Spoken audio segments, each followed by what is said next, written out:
एक गांव में एक मूर्तिकार रहा करता था।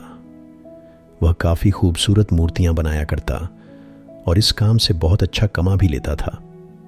उसे एक बेटा हुआ। उस बच्चे ने बचपन से ही अपने पिता के पास मूर्तियां बनानी शुरू कर दी। धीरे धीरे उसने मूर्तियां बनाना सीख लिया। अब वह बहुत अच्छी मूर्तियां बनाया करता था और पिता अपने बेटे की कामयाबी पर बहुत खुश था और गर्व महसूस करता था। लेकिन जब भी वह मूर्तियां बनाता, हर बार बेटे की मूर्तियों में कोई ना कोई कमी निकाल दिया करता था। वह कहता था, बहुत अच्छा किया है बेटा, लेकिन अगली बार इस कमी को दूर करने की कोशिश करना। बेटा भी कोई शिकायत नहीं करता। वह अपने पिता की सलाह पर अमल करते हुए अपनी मूर्तियों को और बेहतर करता रहता। इस लगातार सुधार से बेटे की मूर्तियां अपने पिता से भी अच्छी बनने लगी और ऐसा समय भी आ गया कि लोग बेटे की मूर्तियों को बहुत पैसा देकर खरीदने लगे, जबकि उसके पिता की मूर्तियां पहली वाली कीमत पर ही बिकती रहीं।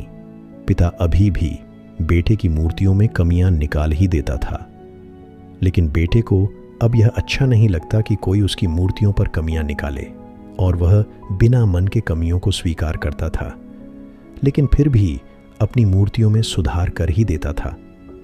एक दिन ऐसा भी आया कि जब बेटे के सब्र ने जवाब दे दिया। पिता इस बार जब कमियां निकाल रहा था तो बेटा बोला, आप तो ऐसे कहते हैं कि जैसे आप बहुत बड़े मूर्तिकार हों। अगर आपको इतनी समझ होती तो आपकी मूर्तियां इतनी कम दाम में नहीं बिकती। मुझे नहीं लगता कि अब आपके सलाह की मुझे जरूरत है। मेरी मूर्तियां बिल्कुल ठीक हैं। पिता ने जब बेटे की यह बात सुनी तो उसने अपने बेटे को सलाह देना और उसकी मूर्तियों में कमियां निकालना बंद कर दिया।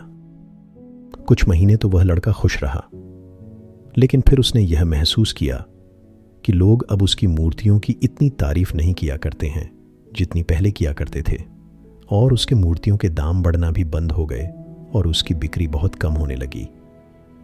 शुरू में तो बेटे को कुछ समझ नहीं आया, लेकिन फिर वह अपने पिताजी के पास गया और उनसे इस समस्या के बारे में सारी बात बताई। उसके पिताजी ने बेटे की बातों को बहुत शांति से सुना, जैसे कि उन्हें पहले से पता था कि एक दिन इस प्रकार का सिचुएशन आएगा। बेटे ने भी इस बात को नोटिस किया और पूछा, क्या आप जानते थे कि ऐसा होने वाला है? पिता ने हाँ में उत्तर दिया और बोला, आज से कई साल पहले मैं भी इस हालात से टकराया था। बेटे ने सवाल किया, तो फिर आपने मुझे समझाया क्यों नहीं? पिताजी ने जवाब दिया, क्योंकि तुम समझना नहीं चाहते थे। मैं जानता हूं कि तुम्हारी जितनी अच्छी मूर्तियां मैं नहीं बनाता हूं। यह भी हो सकती है कि मूर्तियों के बारे में मेरी सलाह गलत हो। ऐसा भी नहीं है कि मेरी सलाह की वजह से कभी तुम्हारी मूर्ति बेहतर बनी हो, लेकिन जब मैं तुम्हारी मूर्तियों में कमियां दिखाता था तब तुम अपनी बनाई मूर्तियों से संतुष्ट नहीं होते थे और खुद को बेहतर करने की कोशिश करते थे, और वही बेहतर होने की कोशिश ही तुम्हारे कामयाब होने का एक बड़ा कारण था।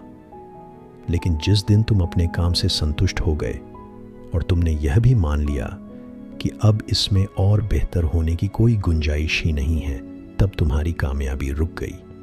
लोग हमेशा तुमसे बेहतर की उम्मीद रखते हैं और यही कारण है कि अब तुम्हारी मूर्तियों के लिए तुम्हारी तारीफ नहीं होती है और ना ही उनके लिए तुम्हें ज्यादा पैसे मिलते हैं। बेटा थोड़ी देर चुप रहा और फिर उसने सवाल किया, तो अब मुझे क्या करना चाहिए? पिता ने एक वाक्य में जवाब दिया, असंतुष्ट होना सीख लो। मान लो कि तुम में हमेशा बेहतर होने की गुंजाइश बाकी है। यही एक बात तुम्हें हमेशा आगे बढ़ने के लिए प्रेरित करती रहेगी, तुम्हें हमेशा बेहतर बनाते रहेगी। कहानी का सार दिन के उजाले की तरह साफ है। इस संसार में कोई भी इंसान किसी भी काम में 100% उत्तम नहीं है। हर इंसान में कुछ ना कुछ कमी जरूर है। हमें इस कमी को अपने अंदर तलाश करनी चाहिए और इसे बेहतर बनाने की कोशिश करनी चाहिए, और इस कमी को तलाश करने के लिए हमें असंतुष्ट होना सीखना होगा। तभी जाकर हम अपने जीवन में आगे बढ़ सकते हैं। दोस्तों, बाप और बेटे की ये इंस्पिरेशनल स्टोरी आपको कैसी लगी? हमें कमेंट करके ज़रूर बताएं और इसे शेयर करना ना भूलें।